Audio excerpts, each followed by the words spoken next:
अच्छा, ये स्क्रीन पे जो दिख रहा है ना, ये काइनेमेटिक्स का एक बहुत ही शानदार सा प्रॉब्लम है, ठीक है। इस एक सिंगल प्रॉब्लम से ना कई कॉन्सेप्ट्स क्लियर किए जा सकते हैं। बहुत ही प्यारा क्वेश्चन है, दिखने में आसान है और इसी वजह से काफ़ी सारी गलतियाँ होती हैं। क्वेश्चन क्या है ना कि there is a particle moving along a straight path whose position is time dependent and is given by x is equals to 12t minus 3t square. What would be distance and displacement covered by the particle in 1 second, 2 second, 3 second. ठीक है, काफ़ी simple सा question है और बहुत सारे concept इससे clear होंगे, लेकिन मिस्टेक्स भी उतनी ही किए जाते हैं, ठीक है जी। तो कैसे हम प्रोसीड करेंगे ना, पहले क्या करना है इस प्रॉब्लम में, तो क्या दिया हुआ है, पोजीशन दिया हुआ है ना, लिख देते हैं अपन x is equals to 12t minus 3t square. अच्छा, at t is equals to 0 particle के पास कुछ मतलब डिस्प्लेसमेंट या डिस्टेंस है क्या, तो देख लेते हैं। At t is equals to 0 position would be 12t minus 3t square. Okay, यहाँ पे हम क्या करेंगे, 0 पुट कर देते हैं ना, सिंपली 0 पुट कर देते हैं। यहाँ पे 0 डाल दिया, 3 एंड 0। तो कहने का मतलब क्या है, अपने पास x इज इक्वल्स टू 0, यानी पार्टिकल की जर्नी जो है अपने ओरिजिन से ही स्टार्ट हो रही है, ठीक है जी, t इज इक्वल्स टू 0 पे। सेकेंड आपको क्या करना है ना, वेलोसिटी निकाल लो इसका, तो v इज इक्वल्स टू क्या हो जाएगा, dx बाई dt। आसान है डिफ्रेंसिएशन, बहुत ही आसान है। ये क्या है, 12t minus 3t square, algebraic expression है, इसका डिफ्रेंसिएशन आपको पता है, x to the power n वाला जो फॉर्मूला है, इम्प्लाइज ये कितना हो जाएगा, v is equals to 12 minus 6 into t. अच्छा, ये जब आपने निकाल लिया ना, बहुत इंपॉर्टेंट एक्सप्रेशन है ये वाला, बहुत ही यूजफुल है। यहाँ से आपको क्या करना है ना, फिर से देख लो, at t is equals to 0 पे क्या कुछ वेलोसिटी थी क्या पार्टिकल के पास, v is equals to 12 minus 6 into 0 implies, हाँ जी, v की वैल्यू कितनी आ रही है, 12 मीटर पर सेकेंड। अच्छा, यानी t इज इक्वल्स टू 0 जब पार्टिकल ने अपनी जर्नी स्टार्ट की तो ऑलरेडी इसके पास क्या था, कुछ वेलोसिटी थी, इसे अपन क्या बोल देंगे, u बोल देंगे, ठीक है जी। ये चीज़ क्लियर हो गया। अब अपन क्या देखेंगे, यहाँ पे एक्सेलरेशन की बात कर लेते हैं। तो a कितना क्या होता है, dv बाई dt। यहाँ पे d by dt of v क्या आया था अपना, टाइम डिपेंडेंट एक इक्वेशन था ना, 12 माइनस 60 आप पुट कीजिए। यहाँ से वैल्यू क्या आ रही है, a की वैल्यू जो है -6 मीटर पर सेकेंड स्क्वायर। ये बहुत इंपॉर्टेंट है। अब यहाँ पे क्या हो गया ना, a की वैल्यू जो है, एक तो नंबर है, दूसरा साइन भी आ रहा है। साइन बहुत इंपॉर्टेंस रखता है काइनेमेटिक्स या मतलब फिजिक्स में। साइन की जो इंपॉर्टेंस है ना, उसे डिस्क्राइब नहीं किया जा सकता है अनलेस अनटिल आप माइनस स्कोर करके आओ एग्जाम में, ठीक है ना, उसके बाद अहमियत पता होती है साइन की। तो यहाँ ये जो माइनस साइन है ना, ये डिस्क्राइब कर रहा है कि ये मोशन जो है ना, ये क्या है, रिटार्डिंग मोशन है, रिटार्डेशन है मोशन में, ठीक है जी। और इसकी मैग्नीट्यूड क्या है, 6 है, जो कि एक नंबर है। क्या हो गया, uniformly accelerated motion, but in fact हम बोलेंगे रिटार्डिंग मोशन है। लेकिन यहाँ तो वेलोसिटी क्या है, पॉजिटिव है, +12 मीटर पर सेकेंड। कहने का मतलब है, मान लेते हैं ये अपन लोगों का एक पाथ है, ये एक पाथ है जिस पे ये बॉडी मूव कर रही है, ठीक है। At t is equals to 0 पे मूव करती है कितने के साथ, 12 मीटर पर सेकेंड के साथ स्टार्ट करती है जर्नी। लेकिन एट द सेम इंस्टेंट ये डीसेलरेट हो रही है कितने से, 6 मीटर पर सेकेंड स्क्वायर से। डिसेलरेट होने का मतलब क्या है, वेलोसिटी बढ़ेगी नहीं, एक ऐसा इंस्टेंट आएगा जहां पे क्या हो जानी है, पार्टिकल जो है, ये बॉडी जो है मोमेंटरली रेस्ट में आ जाएगी। और यहाँ अभी भी डिसेलरेशन जो होगा 6 मीटर पर सेकेंड स्क्वायर होगा। लेकिन इस स्टेज के बाद वेलोसिटी 0 हो गई ना, तो अब पार्टिकल क्या होगी, ये जो पार्टिकल या बॉडी आप जो भी बोल लें, ये पार्टिकल या बॉडी अब उस पोजीशन से, इस पोजीशन से, ये जो टी टाइम है, अब यहाँ से ये इस साइड मूव होने लगेगी कितने से, 6 मीटर पर सेकेंड स्क्वायर, ठीक है जी। और यहाँ पे वेलोसिटी इसकी मतलब इनिशियल स्पीड क्या हो जाएगी, ये 0 हो जाएगी, ठीक है। तो पहले स्टेप में मैं क्यों बोल रहा था ये प्रॉब्लम काफ़ी आसान दिखता है, लेकिन मिस्टेक्स इसी वजह से होती हैं। क्यों? तो एक स्टेप में ना ये डिसलरेशन है, डिसलरेटिंग टाइप ऑफ मोशन है, ठीक है ना, बॉडी डिसलरेट हो रही है। लेकिन दूसरे ही टाइम पे जब वेलोसिटी इसकी ज़ीरो हो गई उसके बाद ये एक्सेलरेट हो रही है। तो यहाँ तक तो डिसलरेशन है, लेकिन यहाँ के बाद ये एक्सेलरेशन की तरह वर्क करेगा। एक नया मोशन स्टार्ट हो रहा है जहाँ पे v ज़ीरो हुआ, अब वही चीज़ क्या हो जाएगा, इसका इनिशियल स्पीड हो जाएगा। तो ऐसे प्रॉब्लम में आपको क्या करना होता है, पहले तो देख लो वो कौन सा टाइम है जहाँ वेलोसिटी ज़ीरो हो रही है। इसलिए मैंने बोला था ये इक्वेशन जो है ना, ये इक्वेशन काफ़ी इंपॉर्टेंट है।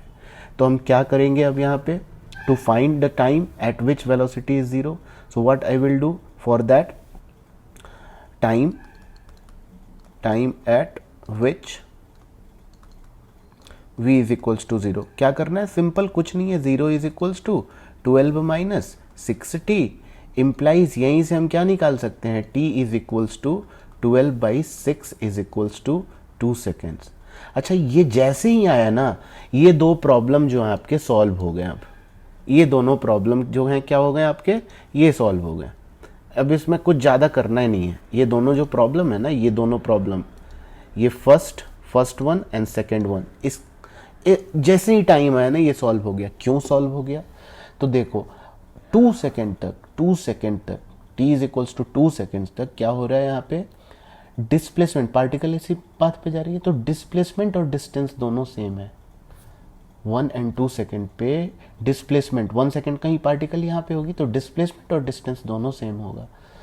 t is equals to 2 second पे क्या हो रहा है भाई साहब, वही बात हो रही है फिर से, डिस्प्लेसमेंट एंड डिस्टेंस दोनों सेम है अप टू दिस 2 सेकेंड। लेकिन जैसे ही पार्टिकल अब पीछे की तरफ, मतलब अपोजिट डायरेक्शन में मूव करने लगी, अब क्या होगा, इसके पास डिस्टेंस ज़्यादा हो जाएगा, डिस्प्लेसमेंट क्या हो जाएगी, कम हो जाएगी। क्योंकि डिस्प्लेसमेंट क्या होता है, shortest path between initial and final position. तो particle t is equals to 2 second, ये 2 सेकेंड अब आ गया है, 3 सेकेंड, 1 सेकेंड बाद कहीं यहाँ पे पहुँच चुकी होगी ना, 1 सेकेंड पे, मतलब 3 सेकेंड पे। तो अब तो डिस्प्लेसमेंट यही रहा ना, और डिस्टेंस तो क्या हो गया, एक तो 2 सेकेंड तक जाने में और 1 सेकेंड में इसने कितना कवर किया है। ठीक है, ये प्रॉब्लम आप समझे हो।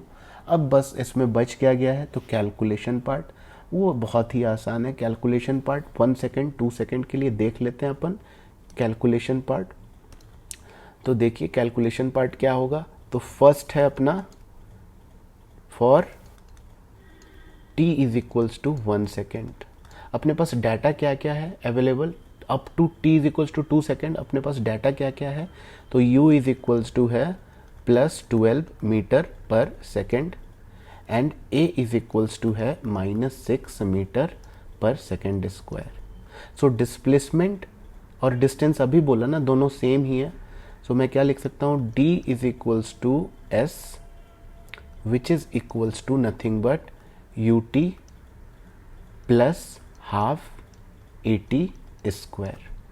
ये कितना हो जाएगा, implies s is equals to, मैं क्या लिख सकता हूँ, 12 इंटू 1, माइनस साइन आएगा क्योंकि डिसलरेशन है ना, 1/2 इंटू 6 इंटू 1 होल स्क्वायर। ये कितना बच जा रहा है, s is equals to 12 minus 2 3 times, so 3, hence d is equals to s is equals to, ये कितना हो जाएगा, 9 metre. Distance and displacement both would be same in this case. अच्छा, बी पार्ट देख लेते हैं क्या हो गया, फिर सेम वही चीज़ है, for t is equals to 2 second.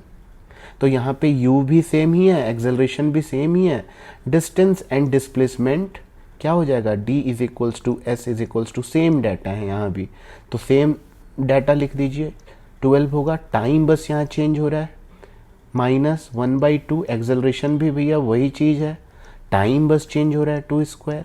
अब ये क्या हो जाएगा, implies s is equals to 24 minus 12, 3 and 4 3s are 12, hence d is equals to s is equals to, यहाँ पे कितना आ गया, 12 मीटर।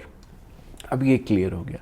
सी पार्ट थोड़ा सा इंटरेस्टिंग है। सी पार्ट क्यों इंटरेस्टिंग है, सी पार्ट किस लिए इंटरेस्टिंग है, क्योंकि पार्टिकल जो है अब कैसे मूव कर रही है, ऑलरेडी पार्टिकल यहाँ पर है, ये t is equals to 2 second है, अब फर्दर ये इधर मूव करके आ रही है, यहाँ से इस साइड मूव कर रही है, ये इस साइड मूव कर रही है। कितने सेकंड के लिए? 1 सेकंड के लिए, बस 1 सेकंड के लिए। सो फॉर हम क्या करेंगे solution? For t is equals to 3 हम कर रहे हैं। पार्टिकल ने जब यहाँ से शुरू किया तो इसके पास u वैल्यू हो गई थी 0 और एक्सेलरेशन कितनी थी? 6 मीटर पर सेकेंड स्क्वायर, ठीक है ना। तो 1 सेकंड में इसने कितना डिस्टेंस या डिस्प्लेसमेंट कवर किया? तो s इज इक्वल्स टू हो जाएगा u0 into in 1 second, and अब यहाँ पे प्लस है ये चीज़, प्लस एक्सेलरेशन तो वही है ना, एंड इंटू 1 स्क्वायर। तो ये कितना हो गया? 2 3 सा 3 मीटर। ये इस पोजीशन मतलब ये 3 मीटर तक आ गई। तो अब क्या होगा हमारे पास? ये टोटल जो है यहाँ से, ये जो था हमारा t इज इक्वल्स टू 0 था, t इज इक्वल्स टू 0 से t इज इक्वल्स टू 2 तक ये 12 मीटर कवर किए। अब 3 मीटर ये वापस भी आ रही है, 3 मीटर क्या हो रही है? ये वापस भी आ रही है। तो डिस्प्लेसमेंट इस केस में कितना हो जाएगा? डिस्प्लेसमेंट हो जाएगा इस केस में, टोटल 12 था, 12 में से 3 कम हो गया, तो ये 12 माइनस 3 ये हो गया 9 मीटर। डिस्प्लेसमेंट इसका कितना होगा? 9 मीटर होगा। एंड डिस्टेंस कवर्ड कितना होगा? डिस्टेंस तो एक्चुअल पाथ लेंथ होता है ना, तो पहले तो ऑलरेडी ये 12 है और प्लस 3 मीटर और पार्टिकल ने मूव किया, तो ये कितना हो गया? 15 metre. I hope you guys understand now how to proceed for such type of problems, ठीक है ना।